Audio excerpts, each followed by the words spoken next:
있고 내가 영어 회화에 관련돼서 이제 영어 틀을 만드는데 이제 단어장을 하고 싶다. 그랬을 때 이제 오늘 좀 추천드릴 것을 말씀드릴게요. 네, 안녕하세요. 오늘은 제가 영어 단어 공부법에 대해서 좀 이야기를 해보려고 합니다.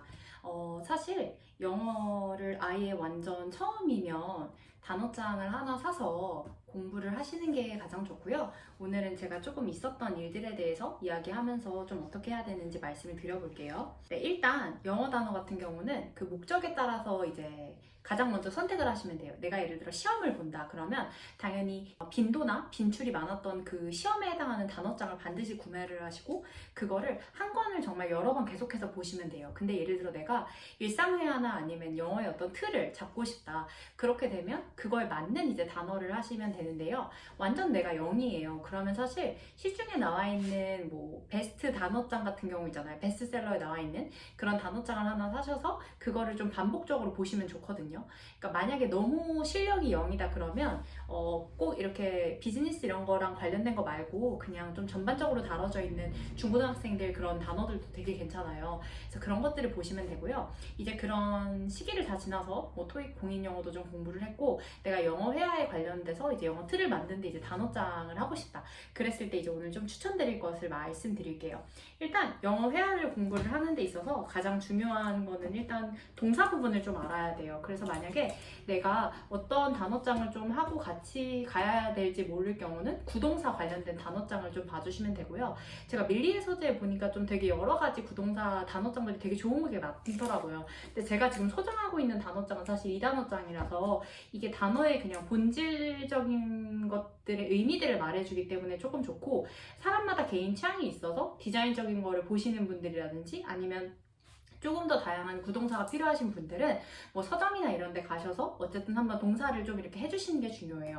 근데 중요한 건 제가 이걸 1회독만 하진 않았고요. 저는 이걸 7회독 정도를 했는데 그리고 나서 어떻게 했냐면 이렇게 종이로 만들었어요. 이따가 조금 자세하게 보여드릴게요. 그래서 이게 지금 요약본이 한 6장 정도가 되거든요. 그래서 이렇게 요약본으로 만들면 하루에 이거를 다시 한번 쭉 다 볼 수 있으니까 이렇게 책을 들고 다닐 필요도 없고 이렇게 다시 다 볼 필요도 없어요. 이게 페이지가 거의 한 450페이지가 되다 보니까 무겁기도 하고 부담되잖아요. 그렇기 때문에 반드시 단어를 하고 자기 걸로 이렇게 정리해주는 게 가장 중요합니다. 그 다음에 이 책도 제가 일단은 2회독 정도를 하고 나서 이제 가져오긴 했는데요. 이거는 현재 좀 정리 중에 있고요. 근데 이 책 같은 경우는 좋은 게 전치사나 부사, 좀 예를 들어서 내가 모호한 것에 대한 의미를 정확히 파악할 수 있어서 그냥 좀 사전처럼 보는 경우가 많아요. 그래서 저도 사실 이 책 같은 경우는 통대 입시학원에서 이제 준비하면서 친구들이 많이 가지고 있길래 이제 봤었던 책이었는데요. 이걸 쓴 저자분도 그 통번역대학원 이제 졸업하시고 이제 데이터를 가지고 했기 때문에 사실 책 자체가 정말 좋아서 추천을 드려요. 저는 여기서 파트는 전치사랑 부사, 그 다음에 영어의 어떤 감에 대해서 궁금하신 분들은 한번 이렇게 좀 정독하시는 거 좋습니다. 근데 다만 이 책이 되게 두꺼워요. 이거보다 책이 더 두껍기 때문에 몇 페이지냐면 620페이지거든요. 그렇기 때문에 만약에 둘 중에 한 권을 사야 된다 그러면 저는 이 책을 추천드립니다. 이거는 광고 아니고 다 제가 그냥 산 책을 추천드릴게요. 그래서 어쨌든 항상 이렇게 단어장 이렇게 나오면 이런 식으로 정리를 해주는 게 중요하고요. 그 다음에 만약에 영어 회화를 하면서 이제 뉴스 영어를 보고 싶다 그러면 뉴스 영어의 결정적인 표현들이란 책도 있어요. 제가 그거는 밀리의 서재에 있어서 따로 구매는 하진 않았고 대신 저는 공책에다 필사를 하면서 이렇게 요약본으로 만들었는데 이렇게 요약본으로 만들면 역시 한 6장 정도가 나와요. 그래서 이렇게 복습을 해주시는 거를 꼭 추천을 드려요. 이 단어장은 제가 단어장 뭐 있나 이제 하면서 이제 봤다가 이제 지적 리딩을 시작하는 공식 영단어라는 책이어서 이제 이거는 원서 리딩을 하시는 분들에게 좀 되게 도움이 되는데요. 예를 들어서 원서나 어떤 책을 읽을 때 어쨌든 리딩에서 항상 막히는 게 좀 단어잖아요. 근데 사실 그냥 단어 신경 쓰지 마시고 리딩을 하시는 게 중요한데 그래도 성격상 예를 들어서 멈추게 되시는 분들 있잖아요. 그럼 그런 분들 같은 경우는 이렇게 단어장을 하나 사시면 좋아요. 근데 추천을 드리는 게 이거 한 권만 구매하시면 될 것 같아요. 왜냐면 이게 보시면 여기에 끝에 이렇게 난도가 나오는데 내가 만약에 초보다 그리고 그 이제 기본적인 것만 하고 싶다 그러면 여기에 300워드 그 다음에 504워드가 있거든요. 그래서 504까지만 보셔도 돼요. 심지어 이 504도 난도가 그렇게 쉬운 편이 아니에요. 이게 유학준비생에게 가장 먼저 권하는 어휘학습서라 그래서 기초편인데도 난이도가 굉장히 높아요. 그래서 이 정도만 봐도 웬만큼 원서에 있는 것들은 좀 이렇게 할 수가 있고, 제가 1000백은 사실 왜 샀었냐면 상위 1%가 보는 영단어 학습서인데, 정말 이거 읽고 타임이나 이코노미스트나 사이언스 이런 거 읽으시려는 분들은 이 책을 구매를 하시면 좋거든요. 근데 어려워요. 제가 이것도 책 보면서 되게 좋고 구성이나 이런 것도 좋은데 진짜 어렵다 이 생각도 많이 했어요. 그래서 이것도 좀 어렵고, 이 책이 가장 고급 인문학 영단어인데, 이 책 같은 경우는 예를 들어서 단어에 이제 그냥 단어만 나오는 게 아니라요. 이 책은 뭐 신화랑 관련된 단어, 이탈리아, 그 다음에 뭐 프랑스어, 그 다음에 뭐 라틴어, 이렇게 유래가 됐던 언어들까지도 다 공부를 하기 때문에 굉장히 어려워요. 그래서 이 책은 정말 추천드리지 않고, 그리고 의학 관련 전문 용어들도 되게 많이 나와요. 그래서 내가 진짜 언어에 대한 탐구를 좀 하고 싶다, 그래서 수준이 너무 높은데 좀 잘하고 싶다, 그러면 이 책을 추천드리지만, 만약에 기본적인 것들을 하시는 분들은 저는 좀 그냥 요거 하나만, 504 이거 하나만, 요거를 추천드립니다. 리딩 관련해서는. 자, 그리고 제가 오늘 말씀드릴 건, 저는 이제 그 영어 공부를 이제 입시학원 다니면서 영어 단어 정리법을 이제 배웠어요. 그래서 정리법을 배웠는데, 제가 3년 정도 입시 공부를 하고 나서 2년 동안 이제 했던 단어 정리가 매달 계속 단어를 정리를 하다 보니까 단어 개수만 8,000개, 이디엄 개수가 2,000개, 그래서 1만 개의 단어를 정리를 했어요. 근데 막상 3년차에 입시 시험을 보는데, 그때는 사실 단어 정리할 시간이 없고 정리를 했던 걸 그냥 계속 복습할 시간이 있었어요. 그래서 언제 영어 실력이 좀 늘었나 라고 생각을 해보면, 내가 정리한 단어 8,000개를 이틀에 나눠서 4,000개씩 매일매일 복습을 했어요.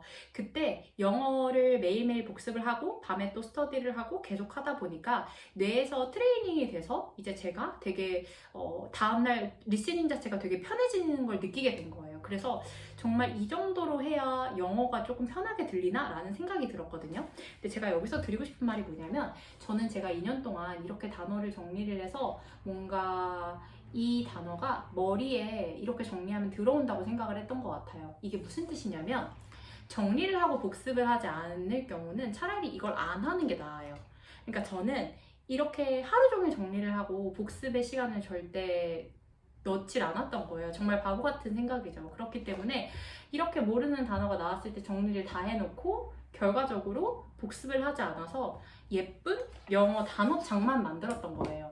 그러니까 영어 단어를 정리를 하는 이유는 이것을 복습을 해서 내 걸로 만들기 위한 거잖아요. 그러면 내가 모르는 게 뭔지를 알아야 되고, 그러면 체크를 해야 되는데 그 시간을 철저하게 주지 않았어요. 차라리 그럴 거면 정리를 안 하고 그냥 지문에 있는 걸 보고 거기에서 이제 단어를 정리를 해서 시간을 아끼는 게 낫거든요. 그리고 너무 자주 나오는 단어들은 내가 정리를 안 해도 또 나와요. 그냥 한 달에 한 10번 정도 나오거든요. 그러면 그렇게 10번씩 나와서 마음이 불편한 단어가 있어요. 내가 이걸 모르니까 의미도 해석이 안 되고 다음번에 또 마주하게 되고 그런 답답함이 있어요. 그러면 그런 단어들은 이제 그런 불편함이 생겼을 때 그때 정리를 하셔도 늦지가 않아요. 저는 그거를 2년 넘게 지나서 알았고, 그 다음에 또 한 가지, 그 정리를 하는 데 있어서 2가지 분류로 나눠요. 첫 번째는 정리를 하고 그걸 매일매일 복습하시는 그 학생분들이 있으세요. 이거는 성향에 따라 다른데, 그런 성향은 진짜 정리를 하면 너무 좋아요. 정리를 해서 그걸 내 걸로 소화시키려는 능력이 있고 그러면 너무 좋은데, 두 번째는 뿌듯한 파가 있어요. 그러니까 예를 들어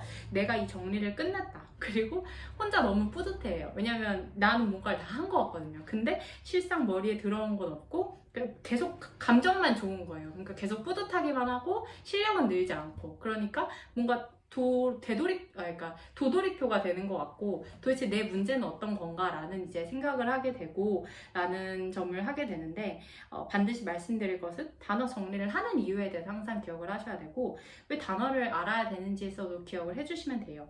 그러니까 유아 친구들이 너무 이제 리딩이라는 것을 하기 전에 사이트 워드라 그래서 굉장히 자주 나오는 것들이 이제 그냥 그 단어처럼 이제 공부를 하거든요. 근데 그렇게 공부하는 것을 왜 했을까라고 생각을 해보면 그거는 너무 자주 나오니까 이걸 알게 되면 모든 것에 좀 도움이 되는 거예요. 그래서 어떤 큰 틀에서는 한번 어느 정도 기초어휘라고 해서 뭐 2,000개 혹은 뭐 1,000개 아니면 뭐 3,000개 이렇게씩 외워주는 게 좋긴 하지만 어쨌든 내가 정리를 한다라고 했을 때는 영어 회화 기준에서는 뭔가 단어보다는 차라리 뭐 문장 정리라든지 아니면은 뭐 덩어리 정리 그런 식이 더 좋고요. 그리고 내가 정리를 한 순간 그 이후부터는 반드시 꼭 봐줘서 계속 주기적으로 체크해 주시면 좋습니다. 그래서 단어 정리는 이렇게 마무리하도록 하겠습니다. 아, 그리고 한 가지 더 이따가 뭐 단어에 대해서 좀 체크. 네, 제가 정리했던 단어장을 일단 좀 그냥 보여드릴게요. 이게 예를 들어서 지금 보시면 일단 이렇게 단어를 적고 그 다음에 발음을 적고 이건 좀 그렇다. 예를 들어서 단어를 적고 이걸로 해볼게요. pediatrician이라고 하는데 이걸 발음 기호를 적어요. 그러니까 발음 기호를 이제 저는 이제 복사를 붙여넣기를 했는데 여기서 이제 강세를 이제 꼭 기억을 하는 거죠. 그 다음에 품사를 적고 그 다음에 이거는 이제 그냥 명사다 보니까 이렇게 적고 이걸 어디서 내가 가져왔는지 그 문장을 기억하는 거예요. 근데 이렇게 하면 사실 되게 좋긴 한데요. 좀 시간이 오래 걸려요. 그래서 그냥 내 스타일로 조금씩 바꿀 수 있도록 하게 되는데 어쨌든 단어 정리를 할 때는 그 발음 기호랑 그 다음에 강세, 그 다음에 품사 이게 꼭 기억을 해줘야 되거든요. 그 다음에 이 의미 자체는 사실 영영 의미를 이렇게 해주시는 게 되게 좋아요. 영영 의미를 해서 영어 자체를 좀 이렇게 습득해 주시는 게 좋고요. 저는 좀 너무 안 들어오는 경우는 그냥 뭐 이렇게 한글로 이렇게 적기도 했거든요. 그래서 어쨌든 약간 이런 식으로 한번 잡아주시면 사실 2번은 하진 않게 되는데 그래도 좀 시간이 오래 걸리니까 자신에게 맞는 방법을 해주시면 되고요. 일단 그냥 의미 자체를 이렇게 하고 거기서 나오는 그 덩어리 단위를 그냥 이렇게 적었어요. 예문을 원래 해놓긴 했는데 이게 지금 프린트가 그거 돼서 어쨌든 이렇게만 지금 간단하게 얘는 마무리를 했고요. 이게 이제 동네 형사 그 책인데요. 앞에 보면 이제 영어 단어를 2에 해당하는 게 이렇게 쭉 나오거든요. 그 다음에 여기가 이제 take 이렇게 쭉 나오죠. 그 다음에 2에서 의미가 참 여러 가지가 있어요. 그럼 그냥 그거 그대로 적었고요. 이거는 이제 책에 있는 의미 그대로 다 했습니다. 그 다음에 여기 이제 보시면 여기서 2가 어떻게 돼 있는지 그렇게 좀 의미를 해서 이런 식으로 좀 해줬습니다. 나머지도 다 똑같고 약간 이런 식으로 했습니다.